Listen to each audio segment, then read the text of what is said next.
I can get people to kind of refocus to the front of the room. I know the issues are pertinent. I'm sure we all have really good opinions.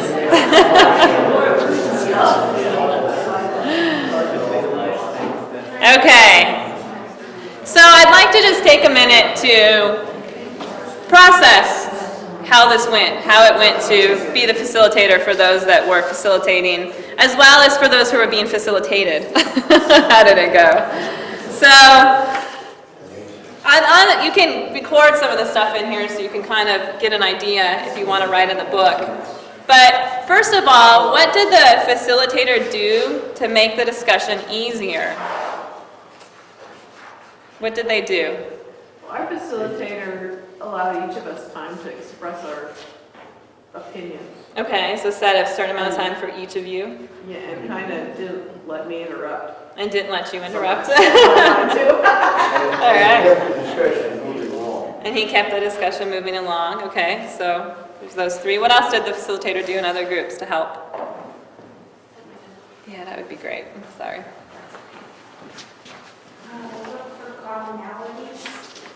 Look for commonalities. So trying to pull out what you had in common. Okay. Let Maxine catch up. They gave a good introduction. Gave a good introduction? What do you mean by that? Well, to start the talk, she started. She started the She got it. She set the groundwork. She set the groundwork for the conversation. Great. What else did your facilitator do? Anybody?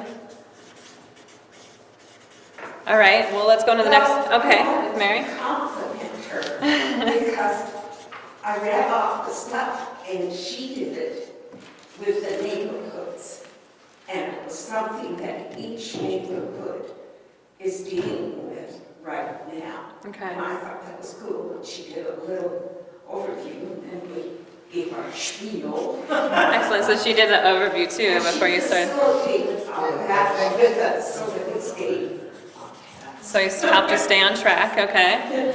What else would you have done if you were the facilitator? Is there anything else you would have done being facilitated? Would anybody else have added or done anything different?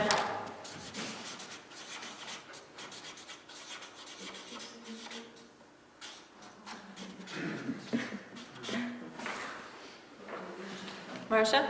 Okay, where you wrote kick-off discussion, you could also put summarize. And summarize, okay. You might summarize. If I want to cut you off, you could summarize. Ivan? We didn't have enough time, but it just flew both ways. Provided enough time, but not too much. It's finding the sweet spot. Okay. Enough time to really go through both ways. Okay. What else? Mariah? Our facilitator jokingly didn't remain neutral. Just as a joke. Just as a joke. So, But it just killed her. yeah. She was being very obnoxious. But it points out that you pretty much have to remain neutral. Yeah, so try to remain neutral. That is one of the big things of this facilitator. Okay. Carol? I think the facilitator is always clarifying what's being said, Mm-hmm. and restating it. Okay, clarifying and restating would be good. All right, so you guys really listed basically the practices of an effective facilitator. And the four main ones are to remain content neutral, to listen actively, to ask the right questions, and to stay on track. So you mentioned a lot of those. I'm just going to kind of go through some of the basics since we don't have a ton of time. Like I said, this is a lot of material. As a group, we could practice each of these and really fine-tune our own facilitation skills. That's something that you want to do on a later training next year. Write it on your evaluations that you get. Or if you think this is enough, then that's great. So this is what we can provide today. Let's look at remaining content neutral.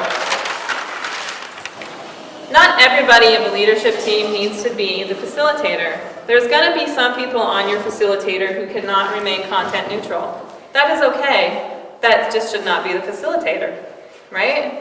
So you need to pick somebody on your leadership team that has the ability to remain content neutral, because this is the key to effective facilitation. This is one of the main things that the facilitator has to own for themselves is that they can do this. So when you're being a facilitator and you're facilitating a group and you're trying to move conversation along, you want to make sure that you use neutral verbal language. So if Hans has an idea, I would say, great, thank you. Mary Lou has an idea, great, thank you, and we're recording them all. I don't say, Hans, it's wonderful, I think that's great. And then Mary Lou comes up and I'm like, oh, that's good, thanks, Mary Lou. And then, so it's not very content neutral. So you want to make sure that that is very, very neutral. Use neutral body language. We all have situations in where we find some people a little bit more frustrating than others, maybe a little bit more, obnoxious in meetings than others. But you have to treat everybody the same. So if I'm open and talking to everybody, but then Mary Lou starts talking, and I and I just sit there, that's a body language that implies that I really don't want to hear what she has to say. And as a facilitator, you need to make sure that you respect everybody in the same way. So watch your body language and check your opinions. So if you have information to add to the conversation that could help somebody make an informed decision, it's okay to say, I want to add this piece of information that I learned, and this is where it came from, just so that the audience knows, and you can go ahead and add that, but making sure that it's not a very stated opinion, that, well, I feel that we should go this way, and this is the only way that we should go, and we shouldn't be talking about anything else. That's not a role as a facilitator. That's a role as a participant. As a facilitator, you can interject information so they can use it to make an opinion, but not necessarily interject your opinion. Okay? And another on remaining content neutral is you are guiding rather than directing. Now there is a fine balance between those two. But guiding means offering that information. Directing means saying, well, I feel like the majority of people want to go this way, so we're going this way. Okay? Let them decide which way they're going. Don't direct that. You can guide information, or you can say, I feel like we finally reached a point where you guys can pick a direction. So can we move towards picking that direction? That's guiding them to that next part of the conversation, but it's not directing them that the majority feels this way, so we'll move here. So that's again a fine balance. So make sure you guide rather than direct. Maintain the balance of conversation. Kara, go ahead. Well, I have a question. Yeah. When these neighborhood meetings are conducted, are they required to use Robert's Rules of Order? For voting, yes. Yes, because if, for example, the facilitator, if there's a discussion and the facilitator calls for the question or motion, and there's no second, then you know what to do. Right. Whereas if you're trying to, someone said cut off, what was it? Keep discussion comments on the yeah. topic. Right. I mean, Robert's Rules of Order are very effective in those settings. The rules of order are effective, and as a facilitator, though, you have to have the right skills to make sure that you're utilizing those so that it helps. But it does help the facilitator to have those. So maintaining balance of conversation, and that is, again, making sure that as a facilitator, there's always the people who are willing to speak and the people who have a harder time speaking. One of the things that I do is to maintain this balance of conversation is get people's opinion, and then if somebody has given 3 opinions, I might say, okay, I'd like to take a moment to see if anybody who hasn't offered an opinion would like to offer one. So that it kind of cuts, really, says, okay, for those of you that have, that's great, we have to move on, but I want to make sure everybody was heard. And so maintaining that balance in that conversation, as well as, I might see, maybe I see Mary Lou really thinking, and a few times she's kind of but hasn't said anything. If I know Mary Lou fairly well, and I know that she wouldn't mind speaking up, but maybe she just hasn't felt she has the opportunity, I might say, give somebody else the opportunity, anybody who hasn't spoke, and kind of wait for a minute, and I might say, Mary Lou, did you have anything to say? And she can be, well, no, I didn't. I'll be like, oh, okay, that's great. Or she can be like, oh, I did, actually.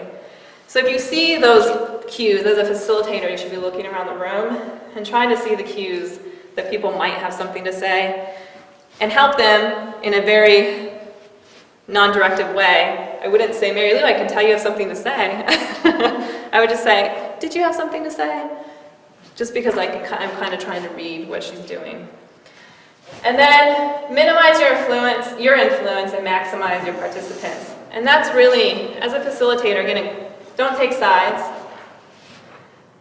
Don't state biases as a facilitator, and don't judge people's ideas. So that's really those are hard, and so you really have to know that you can do that as a facilitator. And maybe there's a few people on your team that can do that and you can take turns, so that sometimes they get to do these things and other times they're the facilitator.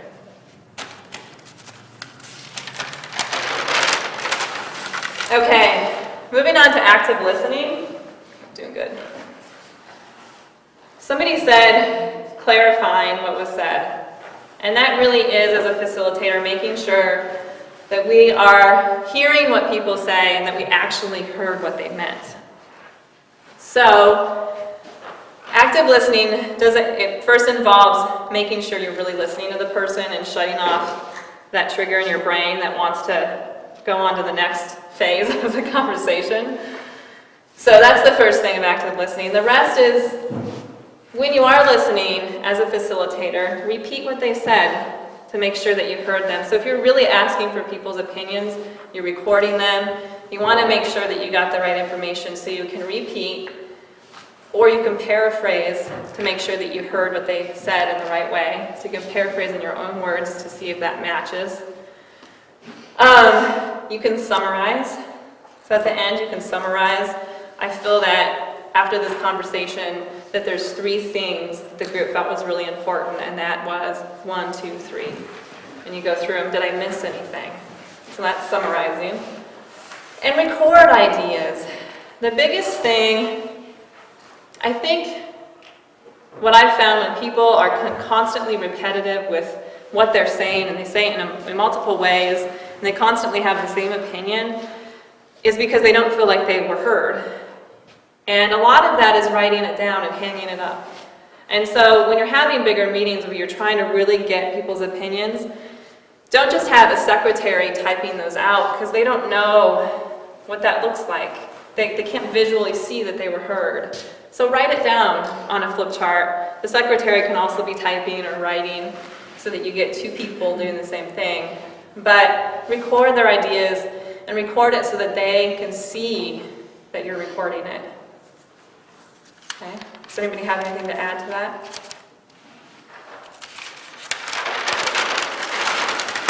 And then active listening is also about generating ideas.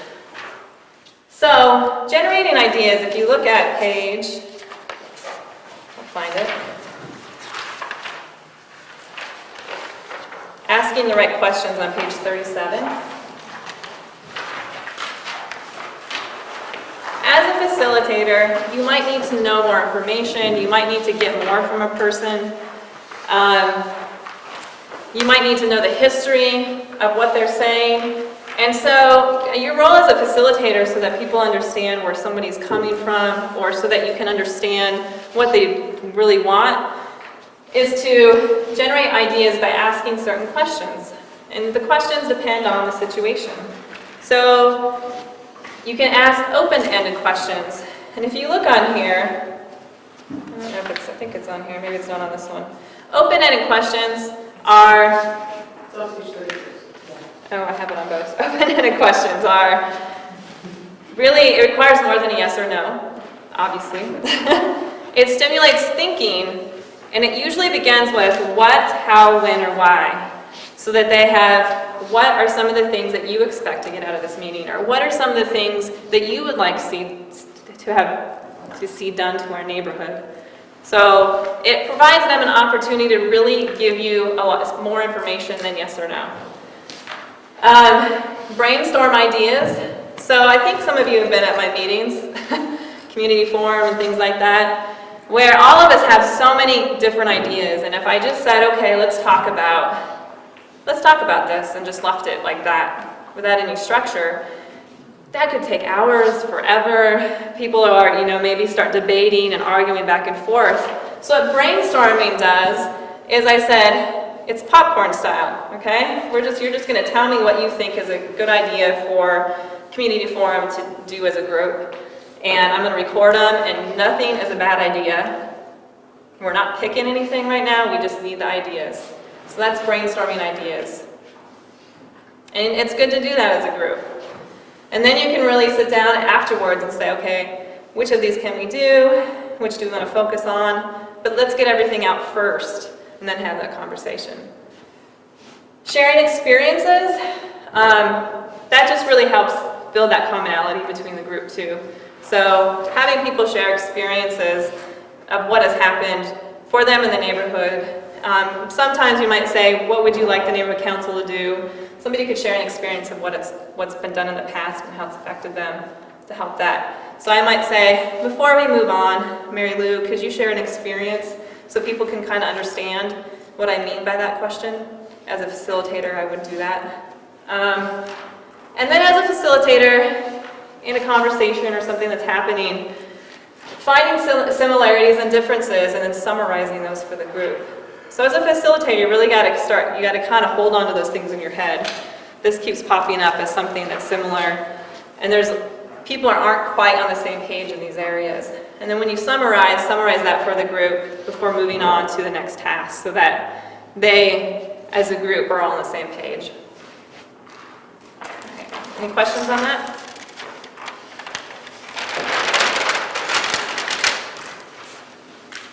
Active listening is also including everybody, and we talked about this a little bit. Acknowledging and affirming everybody in the same way, though. I don't say to hands, oh, wonderful, that was so unique and such a great idea, blah, blah, blah, and then say just thank you, great idea to somebody else. Affirming and acknowledging everybody, but in the same way. Using inclusive body language, we talked about that. We talked about scanning your group to see if anybody wants to pitch in. And then the other thing is counting off, and Mariah mentioned this. When I put you guys in threes, threes are really hard for people to do. Pairs, they can pair up easy. Threes are difficult, and so as a facilitator, I went around and said, you three here, Mary Lou, you're with these two, you three, Kathy's over here. Or you can count off. We're going to count off 1 to 4, all the 1s, 2s, 3s, 4s, form small groups, and I would say, and then we would count off around the room, and you would lead that. So those are really effective tools so that you don't spend tons of time trying to get people in the right groups, and, or Roxy's over there feeling like she's not a part of a third and she can't find a third and what's going on. And as a facilitator, I could have found out that we had one extra person. Then I would have said, Christine, Maxine, can you form a group with this person? So you can do that. You can use people who are part of kind of just sitting out there viewing and maybe not part of the activities as getting a part of the group. Or I can help. I can join a group. So, all right. And then finally, different kinds of questions. These are different kinds of open-ended questions that can really help you get more information that you want, and that's on page 37. So there's fact-finding questions, and they're used to gather more information about the current situation. So if somebody brings up an issue in the neighborhood, you might say, well, can you tell me can you tell me why that problem exists in the first place? Maybe you don't know. So as a facilitator, you can say, can you tell us why that problem exists in the first place? That's fact-finding. You're trying to figure it out. You want to know who, what, where, when, how, and how much. If that's what you need to know, then you'll be asking a fact-finding question of that person to try to get that information out.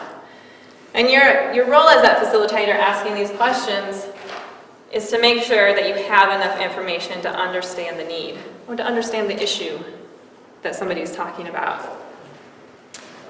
Feeling finding questions, they help you understand views, beliefs, and culture. They ask information that gets at a person's opinions, feelings, values, and beliefs. So, you could be asking people about your neighborhood council. How do you feel about the neighborhood council? And is it effective? You might want to self-evaluate yourself so that you can figure out, what you need to do different to get people involved. So maybe you talk to people who come and you want to, and that's really, you're trying to figure out their feelings and beliefs about it. Tell me more questions. That's just to get more information and get more details. So somebody might say, I feel the pool's great. Okay, well, Kathy, why do you feel that the pool's great? I might just repeat that, and then you'd be like, well, because, and then we get more information about why. Best least questions, and that helps you to understand the potential possibilities, as well as lets you test the limits of people's what they need and want and don't want. So it's what is the best thing about the neighborhood council that you like? What is the thing that you least like about the neighborhood council structure? Whatever you might be asking. John? Another question there would be, if there's one thing you can change, what would it be? Yeah. And if there's one thing that you would keep the same, what would it be? Yeah. Excellent. And then third party helps uncover thoughts in an indirect manner, and they're designed to help people express sensitive issues. So you could say, some people find that the neighborhood council doesn't welcome newcomers, we'll just say that. How do you feel about that? So then they're more likely to give you your opinion, but that also can be very leading, so you have to be careful about that. The examples they gave are some people find the new structures too restrictive. How does that sound to you? But you do have to be careful in the third-party questions, because I think a lot of times you can lead people down a direction, either negative or positive. And so I try not to use those a whole bunch, unless somebody's just really not talking. But that's one that you want to be careful with. And then the magic wand is really, if you could have everything you wanted, if there's all the resources in the world and all the people and all the money, what would that look like for you? Whatever you're trying to get out of people. I think I've used that in a few of our meetings before too. It's one of my favorites. Because it really takes those barriers out of people's heads about what it can look like. It says, oh, I can just say anything, and I can really say what I would love for it to be, even though it's extremely idealistic, because that's what we're reaching for. We may not be able to get there now, but maybe someday. That's what visions are too. Visions are, if you could have anything you wanted in your neighborhood, what would your neighborhood look like? And that could be your vision. And that vision is something that you work towards every single year. And hopefully someday you reach it, maybe you won't. But it's not about that, it's about the dream. So, does anybody have questions about open-ended questions? Okay. And then finally, all of you said the facilitator helped us stay on track, or they should help us stay on track. So some people open. So staying on track means that there's an opening. The facilitator provides an opening for the meeting or event. They have a leading, which is the meat of what's happening at the meeting, and a closing. And if you look on page 38, oh, maybe not. It is, but that's not the statistics I wanted. Oh well, there's statistics in here. And the opening should be 10 to 15% of whatever facilitation you're doing. So if it's a meeting, you should spend 10 to 15% of the time of that meeting on opening. 42, thank 43. you. 43. And then leading should be 70 to 80% of the time, should be really the meat of trying to get people through that meeting. And the closing should again be 10 to 15% of that time. So as a facilitator, and I have it here, I have an opening, leading, and closing. And Maxine has it on her notes. We create these things so that we can stay on track as facilitators. All right, so let's talk about those a little bit. In the opening, the big thing is you have a desired outcome. So what is that desired outcome? And list it. We had purposes, which are not up. That's our desired outcome for this meeting, was those purposes that Maxine gave you. We knew what we were trying to provide you before we started, and so that you know what you're going to get out of it when we start with you. Have an agenda, and not just, if you look on page, we're at 45 and 46, well 46 actually, the back. Have an agenda. There's 2 agendas that you should be, especially for really detailed things, and I think meetings really are detailed enough that you should have these. You should have your agenda, which is the detailed agenda, that talks about your desired outcome, how you're going to do it, the responsibility and the time. And then also your participants' agenda, which is what you have in front of you, which is just basically the time, the item, and who's going to talk on it, which is usually what an agenda, when you go to a meeting, you get it. But I put together, and Maxine put together, 9 pages for this of a detailed agenda, so that we could work together, so that we could make sure we stayed on track, so that we could make sure that we were both presenting to the desired outcomes. Does that make sense? So having that agenda for the audience and for yourself. And my rule is always that if your meeting's going to take place for 2 hours, that probably at least 4 hours of planning go into the 2-hour meeting. And creating what I call a micro agenda, which were like my... Think about it, some people assume that everybody who comes knows what the neighborhood council is, and they just start. Okay, we're going to start here, we've got bylaws, blah, blah, blah. But not everybody knows, and I've kind of noticed people kind of being like, well, what is this? And then they can't figure out why there's Robert's Rules of Order, and then some say, put up a map and say, if you're part of the neighborhood, you get to vote, so look at that. And then at the beginning, they talk about neighborhood councils, what they mean, what they can do, what you can do as a group of people coming to them, and then go into the meeting.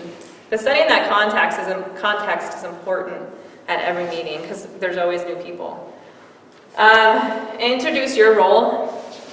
I'm going to facilitate this meeting. I'm a leader on such and such neighborhood council.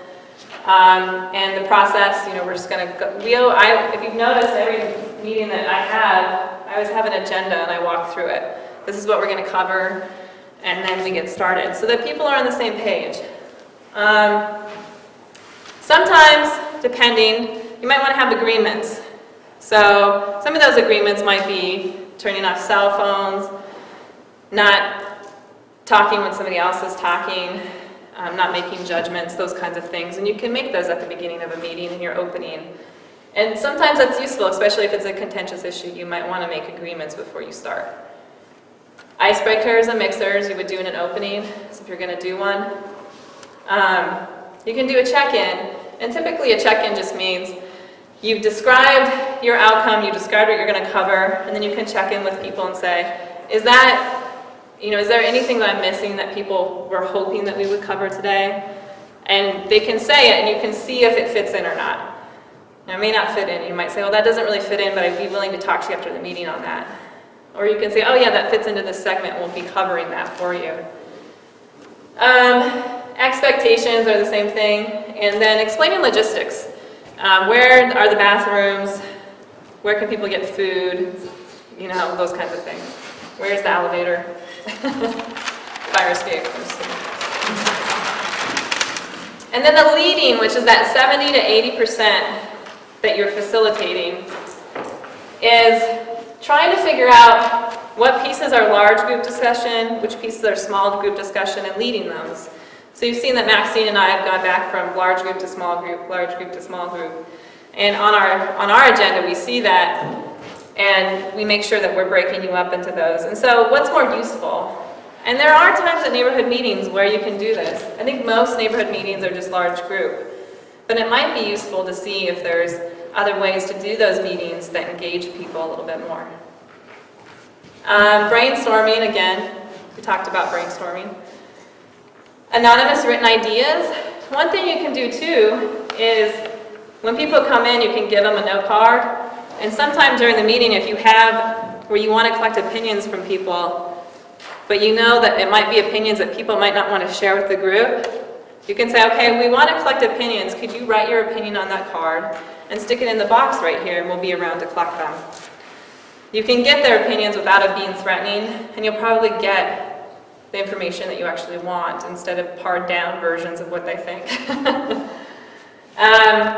Having an activity. We had a lot of different activities that process learning. And so is there an activity that you could do? So if you're trying to figure out what people want in their neighborhood, John Ivan made a good statement about, but we could provide the map for them and have them show us, you know, what they like, what they don't like, what they would like to improve, kind of like for those of you that went to Envision Missoula did.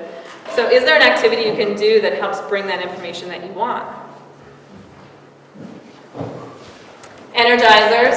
Energizers are different than icebreakers in that they pep people up. So we could have done one today, but we didn't have a lot of time.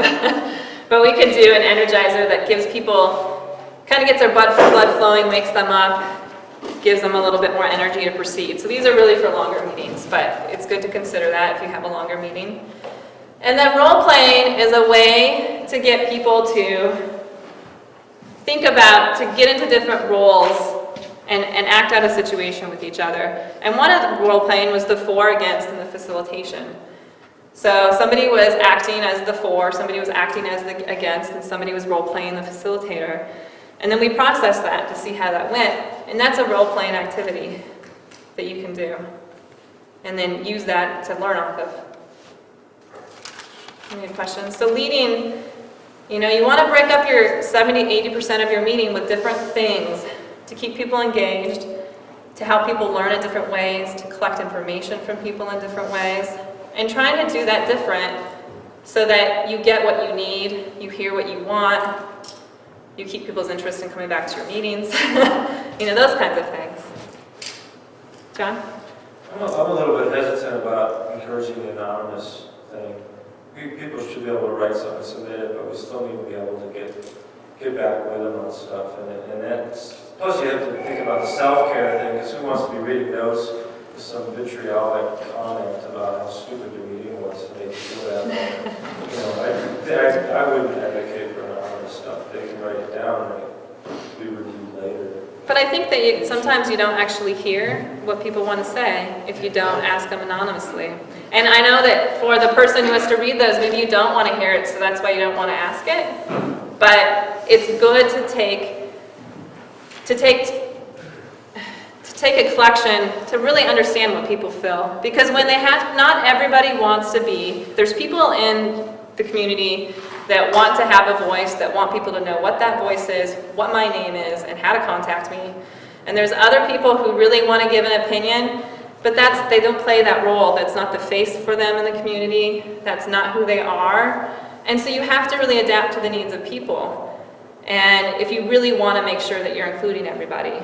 And I think that you're right. On some instances, you might want to know who it is so you can follow up and learn to work with them on it. But in other cases, you might just want to know truly how people feel so that you as a leadership team can adjust. That also is the bigger issue of democracy, is that it's not just about liberty, it's about responsibility too. And you take responsibility for your words. I don't agree with the anonymous stuff. One thing I'd say about that was also about power and how much power people feel they have and they have had access to.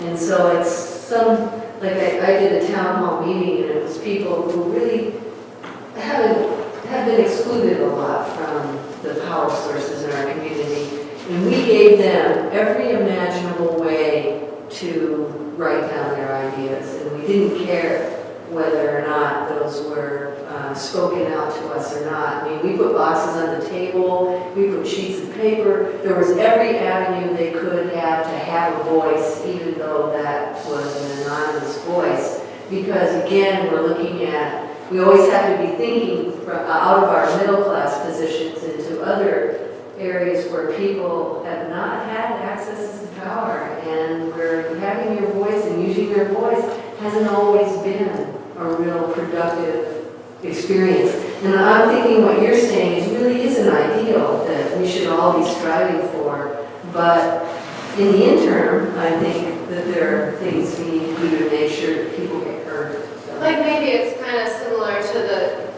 giving flyers out or addressing different sections of the ladder, where it is important to kind of ask you questions where you to expect some kind of people to be accountable to their words, but you also have to kind of hit different levels of it, because there are just so many people that really are frightened. I mean, like you say, that's really true, that they don't feel safe. I mean, just speaking out. Pushed to help by life. Yeah, and we might not ever even know what that feels like, but it's real. It's something we need to honor. I think think anonymous written ideas is good because us as leaders can give us insight into what other people in the neighborhood are thinking. Yeah. And that's just something to think about. I mean, if it doesn't sit with you, that's fine. But, you know, it's one of the tools out there that I think that you can play around with, and if you still don't feel like it's good, then it's not good for you, and that's okay. Mike? Can you give us an example of energizers? Maybe I will. I can do it afterwards, though, because they're pretty long, and I mean, I have to think of one, too. It's not right, Mike. I want to wrap this up in a couple minutes, because we're over. But on the closing is the closing of the group. So wrapping it up and asking for an evaluation if you need it, or wrapping it up and saying when your next meeting is, and what you're going to cover at your next meeting. And then you can also say, how did this go for you? You could do a thumbs up, thumbs down, you know, depending on how informal.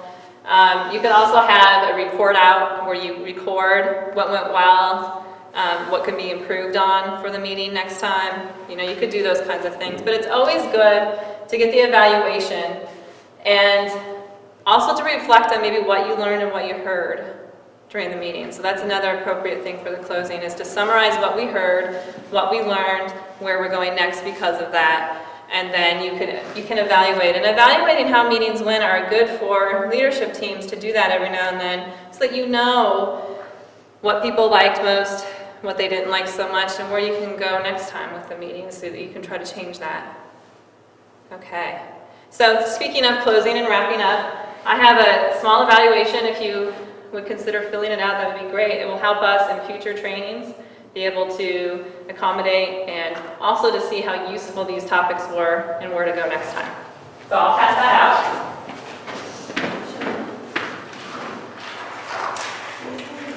And I'd also like to take just a moment to thank everybody for coming, because I know it was a Saturday. And I'm really excited to see the turnout, that people are coming to these, you're engaged, you're interested, and every single time we always have new people. And I think that that's really exciting.